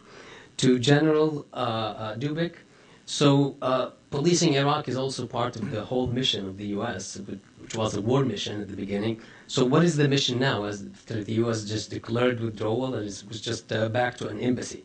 What is the mission now? To Professor Long, you mentioned a culturally informed solution to question of policing in the North, in which the policing was parceled out along different ethnic groups. Did that work out, and why it wasn't transferred to other parts of Iraq? Thank you. And we'll take another question. Hi, hi. My name is Rudy Friedrich. I'm a retired chief inspector from the U.S. Marshal Service, and I spent a little time in Iraq. I didn't intend to say or ask any questions, but a few comments led me to that. I've seen what you've seen. American trainers stand up in front of Iraqi audiences, prepare training material that's not relevant to their needs or their culture. And my question is, since we have a long sort of succession of doing this, why do we continue to stand up training programs that don't fit the needs, don't fit the bill? And the second thing, kind of your comment about tradecraft led me to want to ask this question, and that is, there seems to be a tendency to believe that training must be done at some higher official, large-scale level, when in many cases training that could be done, or that might be the most necessary, can be done sort of at the local level. And the incident with the car bombs last week, where once again dozens and dozens of Iraqi police officers leaving a facility are nailed by a car bomb, begs the question, why are they allowed to leave in one mass group instead of sort of a phased departure? They know they're a target, and it just goes to the point of local leadership and local level tradecraft training. And I don't know if that was really a question. Thank you. That's fine, though. It's a good comment. We had 3 questions, so you want to take the first? Everybody had one, so. Sure. To the first question, does that violate the federal system in Kurdistan? You're asking a very specific question in a very murky environment. And what I would say about the entire Hashemi exercise that is continuing to unfold in Iraq is, I think, if you look at it optimistically, it's very instructive how the regional government in Kurdistan and the central government in Iraq have managed to arrive at enough of a working relationship that so far the country has not completely destabilized over the fact that you've got the vice president hiding out in one of the federal regions. The laws in Iraq were hastily drawn. The Constitution was hastily thrown together with extensive international support that might not have been exactly what they needed, but they've got what they've got. And so then to take a law which was drafted rapidly and may not be the perfect law, and then to enforce it as if it were the perfect law is a mistake. So if you take the law for what it is, which is a guideline that they need to maintain order, but then you put that in a political context and you look at what's happening with Hashemi, I think the really interesting thing to pull an optimistic outcome from is to see how the Iraqis are dealing with this. It is a crisis. It is very difficult. The fact that they're using negotiation and using politics and using all of these democratic principles to work this out is incredible. It means that some of the stuff that the United States tried to do is working, because you don't see a bunch of tanks driving up to Erbil and blowing things up, grabbing him and bringing him back down and throwing him in a jail in Baghdad, which is perhaps how it might have turned out in 2008. Instead, you've got reconciliation conferences being scheduled and people working it out. So that would be my answer to the first one. Real quickly on the second one, on this, on that second question with the what do we do, why do we do this and spend all this money and send trainers out and do the same mistakes that we've been doing for 8 years? When you sit in the Special Inspector General's office, it makes perfect sense. We do it because we do it. Nobody actually sits there at the top like the think tanks do and like the IGs do and looks at all of the different pieces and goes, here's the right thing to do. It's easy to do that when you're writing a book. But when you're working in the Congress, you have a bill. You pass a bill, you get some money out.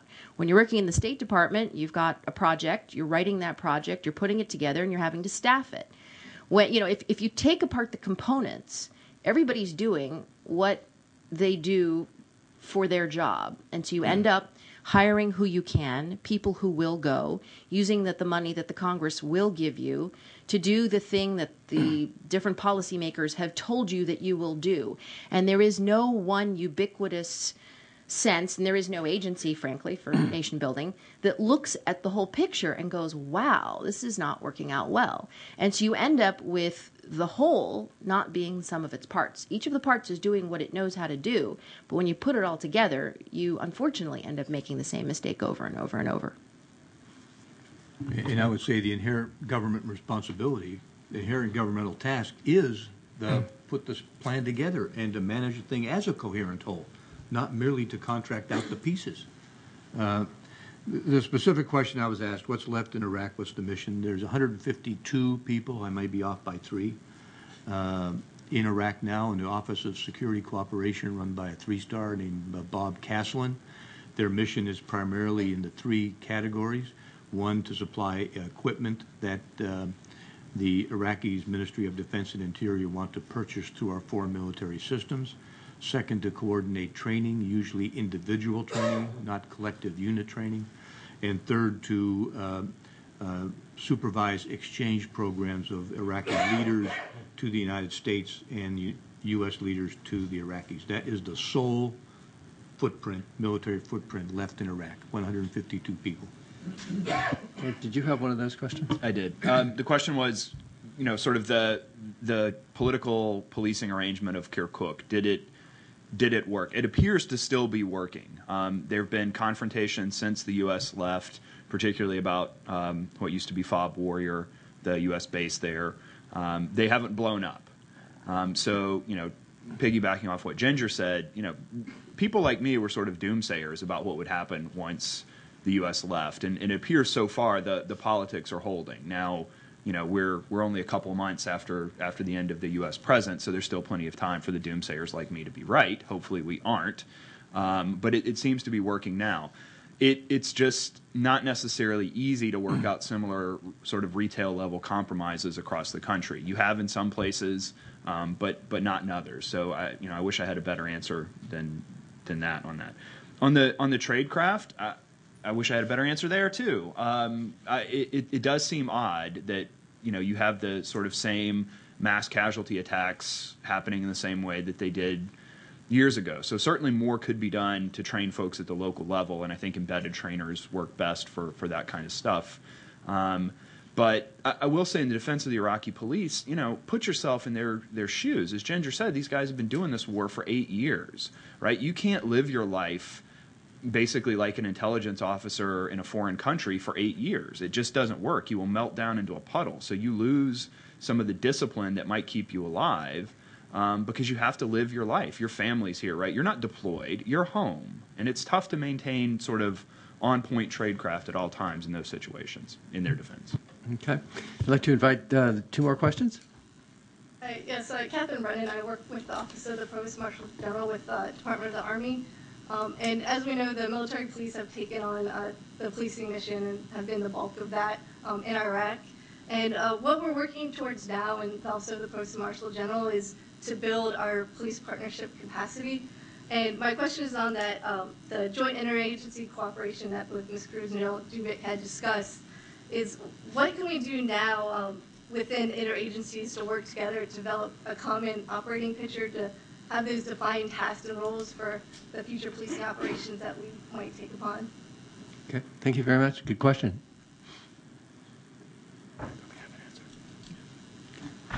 Good morning. I'm Tom Harrison with L3 MPRI. Got 2 or 3 questions here, and one really kind of ties back to that. We talked about the fundamental missteps of how to do this early on in Iraq. And are we doing anything as a government to take those lessons learned and to develop a system or a fix for future operations going forward? The second piece is we also talked about a capability to react in the future. And at one point we did have a presidential decision directive out there that called for a 2,000-man rapid reaction force. I guess that was never funded.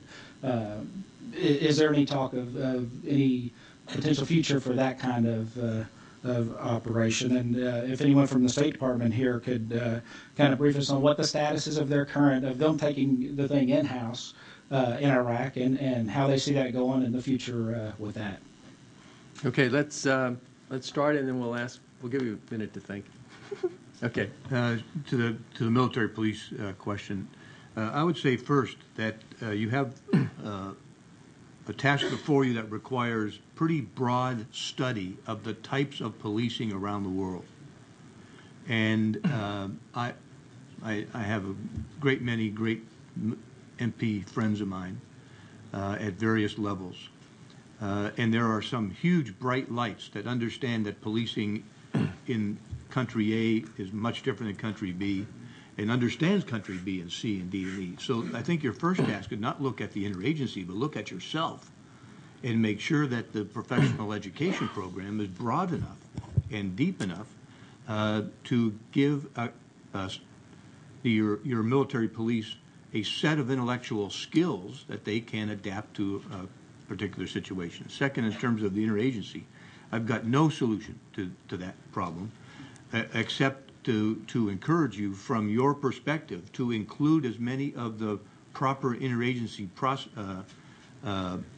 personnel in as many of your professional development and exercise programs as you possibly can. And to do that deliberately and wisely. There's not going to be, in my view, any near-term quote-unquote interagency solution that will be promulgated from the top. And so as you develop your own programs, do your best to grab in and invite and fund and know that the interagency, your interagency partners are not as well funded as the Department of Defense and not as well staffed as the Department of Defense. So you'll have to offset that in both cases. I want to make a point that I'm sure you know better than anybody else, and that is that military police are not the answer. What we're talking about here are civilian police. Military police are a unique subset of police. They have specialized skills and they have a specialized mission within the United States military and within militaries abroad. The role that we're dealing with here, the shortfall that we have in the United States, is the projection of civilian policing abroad. We don't have a national police force, unlike, say, the Canadians. We don't have a Ministry of the Interior that can organize, support, and project abroad, police assistance. And so we have an institutional shortfall in this country.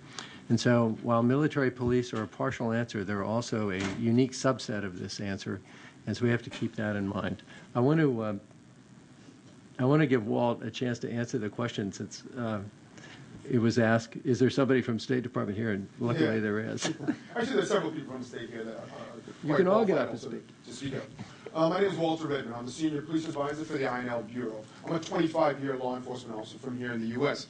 And having the opportunity to serve overseas, Bosnia, and then, of course, 42 months in Iraq, serving very closely with Under General Dugan's command, and of course, working with several other members here. When you talk about the utilization of U.S., particularly U.S. civilian police officers in these environments, you ask the question, well, what are they training? What can they train? What are they qualified? And we generally tell our officers as we're preparing them to deploy, and they are significantly prepared, is that I cannot prepare them. Ron, who is the Senior Police Advisor for the INL Iraq office here in Washington, cannot prepare these individuals adequately to say to become experts in the law and the procedures of the countries they're going to. You can't. Let's not kid ourselves. But what we can do, and what the American police officer has done, and done now for about 17, 18 years, starting in Haiti, Bosnia, Kosovo, East Timor, and other places around the world, Iraq and Afghanistan, is that they do teach and they do bring the sense of accountability that and the relationship with diverse communities. That the American police officer can do better than anyone is policing in an extremely diverse environment. A phrase we coined in Iraq is, it's easy to be the police in a police state. It's very challenging to be a police officer in a democracy, and the difficulties, and your concern for your community. So I can't speak about Ginger's specific example, but the one thing that we do talk about is developing a sense of accountability in these environments, where these entities have to learn to work with those communities that they serve. And that is a major change in paradigm and culture and attitude that, you know what, you're not solely dependent on the entity of government that's in power, but you actually report to the people. And that has started to change. That has taken hold. And Ginger talked about the development of democratic institutions. That is all part of it. The police are the people. The people are the police. And you have that sense. The issue of development and the time it takes to actually do that is a reality check that we all must face.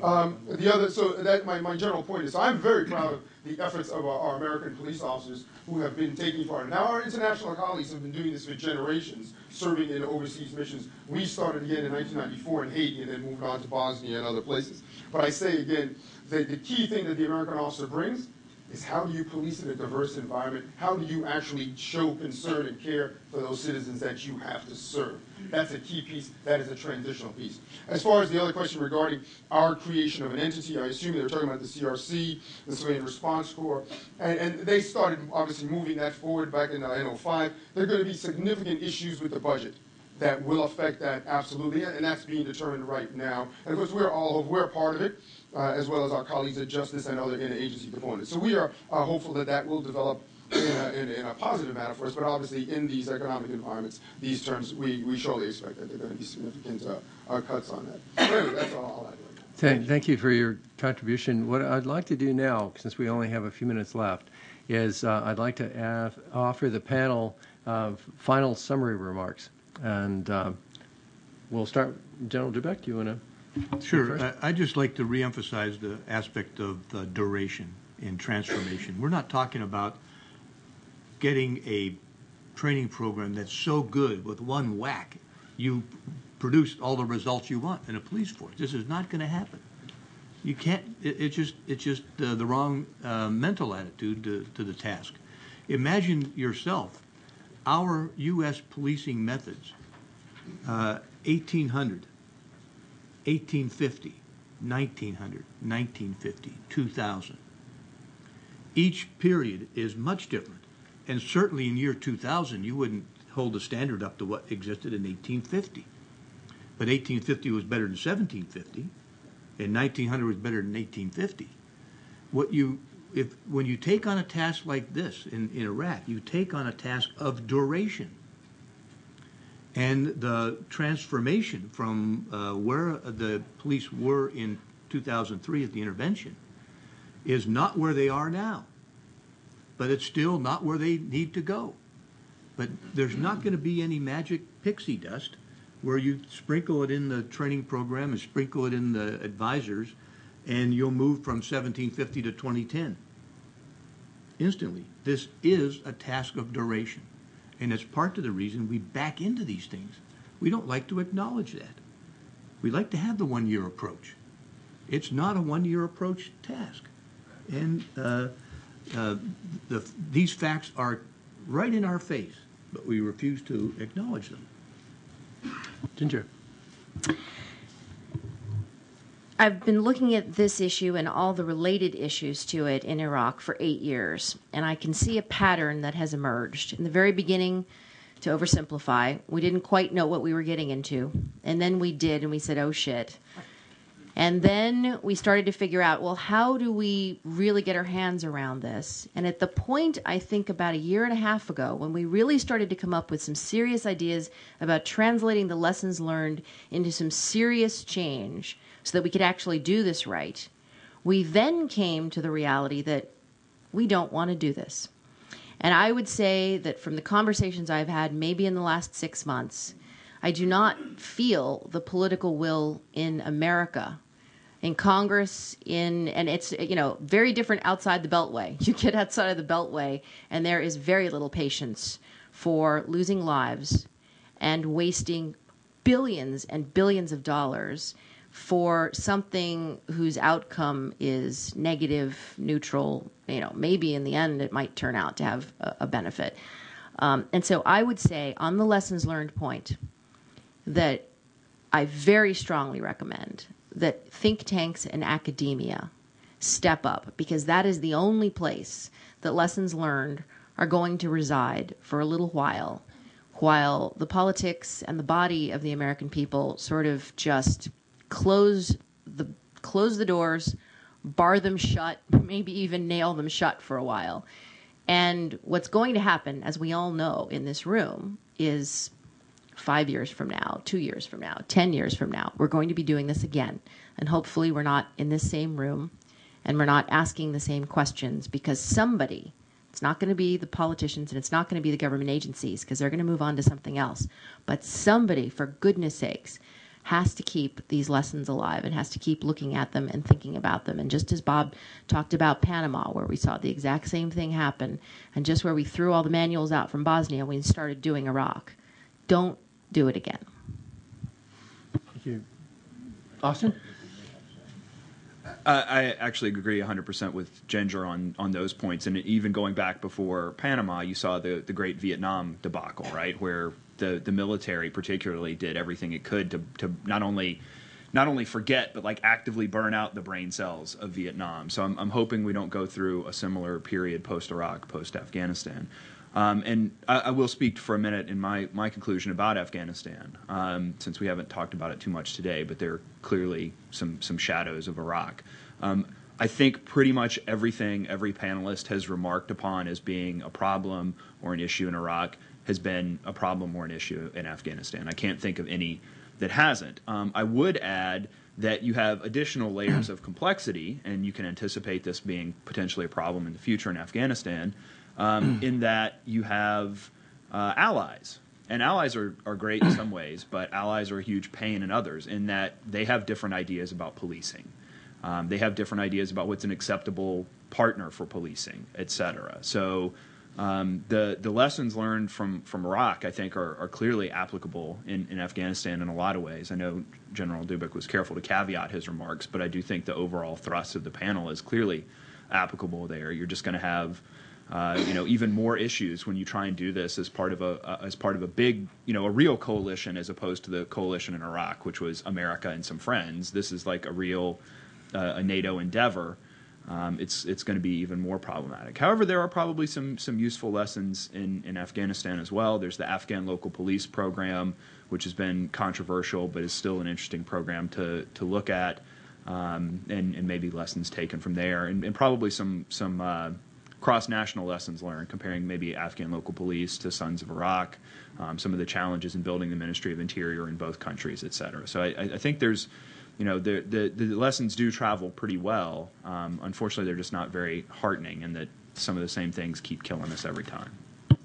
Thank you very much. I'd like to thank our panel for really a series of interesting, evocative, and frank presentations. I'd like to invite a round of applause.